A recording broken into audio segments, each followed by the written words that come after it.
YouTube ప్రేక్షకులకి నా హృదయపూర్వక నమస్కారాలండి. ఈరోజు ఈ మరుగుమందుల ఉపయోగాలు ఏందో చెప్తాను వినండి. పురాతన కాలంలో గొర్రెల మీద చల్లే ఈ మరుగుమందుని మనుషుల మీద ప్రయోగించడం ద్వారా గొర్రెలు ఎంత దూరంలో ఉన్నా మనం కేకేస్తే మన వాయిస్ని వచ్చేయండి.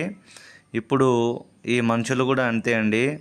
ఈ మరుగుమందుని పుయ్యడము లేకుంటే తినిపించడము జరిగినట్లయితే వాళ్ళు ఎంత దూరంలో ఉన్నా, ఎవరితో కలెక్షన్లో ఉన్నా వాళ్ళు మనం చెప్పు చేతుల్లో ఉండి మన కింద తలకాయ దించుకొని ఉంటారండి.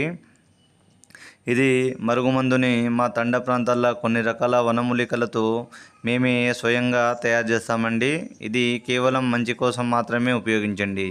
ఇది పొయ్యడం ద్వారా మన మాట వినని వ్యక్తులైనా సరే, భార్యాభర్తలు విడిపోయిన వాళ్ళైనా సరే, అత్త కోడళ్ళు మధ్య గొడవలు ఉన్నా సరే, తల్లిదండ్రి మాట వినని కొడుకుల సమస్యలు ఉన్నా సరే, ఎంతటి సమస్యలు ఉన్నా అండి ఈ మరుగుమందుని తినిపించడము లేకుంటే పూసినట్లయితే వాళ్ళు మన కాళ్ళ కింద కుక్కలా రావాల్సిందే, మనం చెప్పింది వినాల్సిందే అండి. అన్నంలో కానీ, కర్రీస్లో కానీ, స్వీట్లో కానీ దేంట్లైనా కలిపి వచ్చండి. బట్టలకు, చెప్పులకు, వంటికి పూయొచ్చండి. ఎంతటి మొండి వ్యక్తులైనా సరే మనం చెప్పు చేతుల్లో వస్తారండి. గురువుగారి నెంబరు పైన డిస్ప్లే మీద ఇచ్చాను. గురువుగారి నెంబర్కి కాల్ చేసి మందుని పొందగలరు.